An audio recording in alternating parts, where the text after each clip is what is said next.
Halo NDC Peoples, apa kabar hari ini? Oke, jadi hari ini kita mau coba bedah lebih dalam sebuah renungan inspiratif nih, namanya Revive. Dan langsung ada pertanyaan yang kuat banget di dalamnya. Gimana kalau aset terbesar kita itu ternyata bukan uang, tapi justru hikmat? Wah, ini pertanyaan yang relevan sekali ya di zaman sekarang, karena kita kan sering banget ukur kesuksesan itu dari materi. Nah, Revive ini langsung menantang kita dengan Pengkhotbah 7 ayat 12. Di situ ada perbandingan menarik. Soal perlindungan uang dan perlindungan hikmat kan? Betul sekali. Keduanya dibilang sama-sama memberi perlindungan, memberi rasa aman. Tapi, ada tapinya. Nah itu dia, ayatnya kan bilang keunggulan pengetahuan ialah bahwa hikmat memelihara hidup pemiliknya. Maksudnya gimana tuh? Uang kan juga bisa memelihara hidup, kita bisa bayar dokter, beli makanan. Tepat. Tapi coba kita lihat bedanya. Uang itu sifatnya lebih reaktif. Jadi ada masalah, datang. Kita pakai uang untuk menanggulanginya. Kalau hikmat, itu proaktif. Proaktif, maksudnya? Maksudnya, hikmat itu seperti panduan yang membantu kita menghindari bahaya dari awal. Jadi bukan cuma menanggung akibatnya. Uang bisa habis loh. Tapi hikmat justru akan terus bertambah dan menjaga kita. Oke, paham.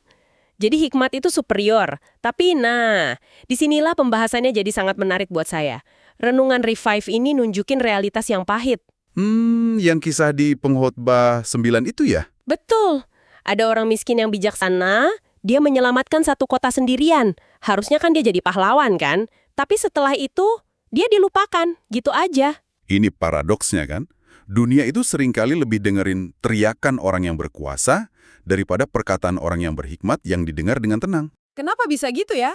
Kenapa status dan kekayaan seringkali jadi lebih didengar daripada hikmat itu sendiri? Ya, itu mungkin bias alami manusia ya. Kita cenderung mengasosiasikan suara yang paling keras, penampilan yang paling meyakinkan dengan kebenaran. Makanya, renungan ini jadi pengingat buat kita untuk waspada. Jangan-jangan yang kita ikuti itu suara populer yang, ya, sebetulnya nggak bijaksana. Oke, jadi apa artinya ini buat kita sehari-hari? Kalau gitu kan kita harus aktif dong cari hikmat. Revive ini kemudian membawa kita ke Amsal yang sangat praktis. Betul. Belilah kebenaran dan jangan menjualnya. Demikian juga dengan hikmat. Kata belilah ini menarik. Maksudnya kita bayar pakai apa?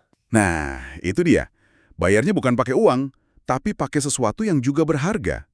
Mungkin waktu kita untuk belajar firman Tuhan, energi kita buat dengerin orang lain, atau bahkan pengorbanan ego kita untuk mau dikoreksi. Itu membeli hikmat. Dan bagian jangan menjualnya itu yang lebih menantang lagi kayaknya. Oh, sangat. Contohnya, menjual hikmat itu apa sih? Banyak sekali. Misalnya, kita tahu yang benar, tapi kita kompromi demi keuntungan sesaat. Atau kita menukar suara Tuhan di hati kita demi, tepuk tangan manusia di media sosial. Itu menjual hikmat. Ingat, pengakuan dunia itu bisa hilang sekejap, kayak pahlawan yang dilupakan itu. Tapi hikmat dari Tuhan itu abadi.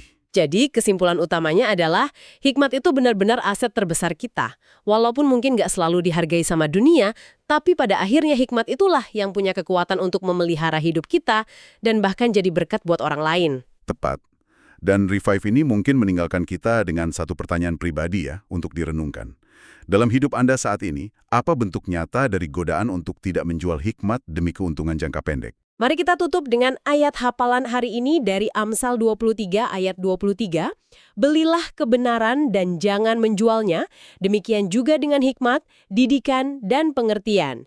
Dan bagi Anda yang belum bergabung dalam Core, kami mau ajak untuk mengunduh aplikasi NDC di Google Play Store atau App Store ya. Terima kasih sudah menyimak, Tuhan Yesus memberkati.